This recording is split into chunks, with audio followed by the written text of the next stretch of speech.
नमस्कार शेतकरी बांधवांनो, स्वागत आहे तुमचं किशोर दामेकर यूट्यूब चॅनलला।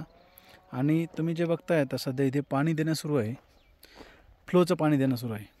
ड्रिपची लाईन तर आहेच, पण सध्याचं जे वातावरण झालेलं आहे म्हणजे आज ढगाळ दिसते, पण ढगाळ वातावरण इकडे बघू शकता तुम्ही। अशा प्रकारे बऱ्यापैकी आज वातावरण बदललं आहे, पण मागच्या 5-6 दिवसापासून टेम्परेचर खूप हेवी असल्यामुळं हे बघा तुम्हाला पानगळ दिसते, इथे दिसते। पाणी चालू असताना सुद्धा पानगळ होते, याचा अर्थ आपल्याला पाणी कमी पडत आहे। आणि मृगबाराला जे पावसाळ्याचं पाणी पाहिजे, म्हणजे हे दिवस जे पावसाळ्याचे दिवस आहे आणि याच्यामध्ये जे जमीन वल्ली असते पूर्ण, ती न झाल्यामुळं आपल्याला गळ पाहायला मिळतोय। इथे बघा तेवढी गळ नाही आहे, पण बऱ्याच लोकांना गळ जे होते सध्या, त्यासाठी पाणी भरपूर भेटणं म्हणजे ट्रिपनी रात्रभर सोडणं गरजेचं नाही आहे, ते पण नुकसानदायकच आहे। आपल्याला पाणी द्यायचं आहे याचं म्हणजे फ्लोचं, म्हणजे वरची 4 इंच जमीन पूर्ण जमीन वल्ली झाली पाहिजे।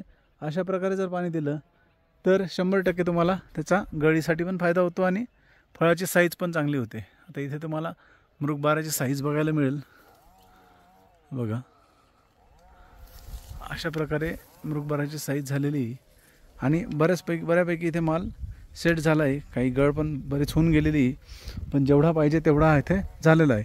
या झाडांचे तुम्ही मागील व्हिडिओ बघितले आणि हे झाडांचं वय पण तुम्हाला माहिती आहे। आता जो ऑगस्ट महिना आहे त्याच्यात त्याला 4 वर्ष कंप्लीट होतील, म्हणजे 48 महिने कंप्लीट होईल। आणि आपण हा भाग आंबेबार पण क्वचित आलेला आहे आणि मृगबार पण इथे धरलेला आहे। आणि झाडाचा घेर एकदम भारी झालेला आहे, जबरदस्त झालेला आहे। याचे तुम्ही बरेच व्हिडिओ पाहिलेले मागचे कटिंगपासूनचे, जे आपण कटिंग सांगतो दुसऱ्या वर्षापासून त्याचा घेर हाईट हे प्रॉपर उंची त्याला मिळाली पाहिजे। ती जर तशी कटिंग आपण 8-9 महिन्याला वर्षातून एकदा करत गेलो, त्याचा फायदा कसा होतो हे तुमच्या समोर इथे आहे।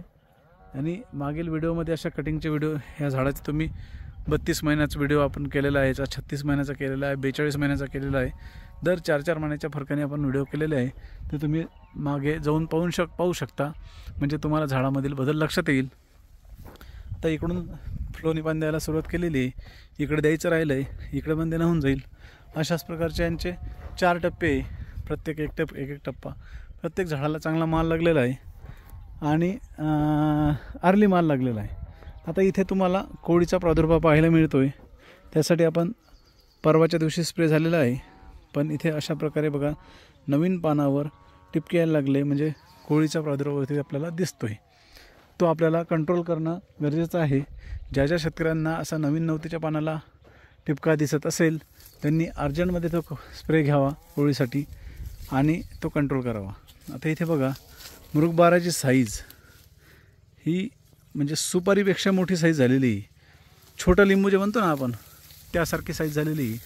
सध्या तरी सर्व शेतकरी बांधवांनी पाहिल्यापैकी किंवा तुमच्याकडे असेल बहार मृगबार, त्याच्यापैकी ही साईज किती मोठी आहे, याच्यापेक्षा तुमच्याकडे मोठी साईज आहे का हे कमेंट्स करून सांगा, म्हणजे जेणेकरून आपण व्यापारी बांधवांना सांगून तुम्हाला चांगला भाव मिळवून देऊ।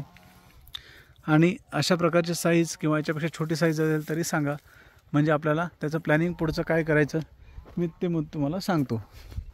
तर अशा प्रकारे आपल्याला फ्लोचं पाणी द्यायचं आहे। ह्या व्हिडिओमध्ये सांगायचं तात्पर्य तेच होतं की आपल्याला इथून पुढचं पाणी फ्लोनी द्यायचं आहे पाऊस येईपर्यंत। आता आपल्याला 23 तारखेपासून पाऊस सांगितलेला आहे, 23 पासून तर 26-27 पर्यंत डग साहेबांनी सांगितलेलं आहे। त्याचा आपण अंदाज घेऊन आज उद्यामध्ये पाणी दिलं तर ठीक आहे, नाहीतर एक 23 तारखेची वाट पाहायची, नाहीतर 24 तारखेला पाणी देऊ शकता। ज्यांची खूप काळी जमीन असेल त्यांनी थोडं थांबून घ्या, पावसाची वाट पहा, पण मध्यम हलक्या जमीनवाल्यांनी पाणी सोडणं गरजेचं आहे। अशा प्रकारे झाडांची अवस्था झालेली, म्हणजे चांगली अवस्था झालेली कंडिशन म्हणू आपण त्याला, छान कंडिशन आहे।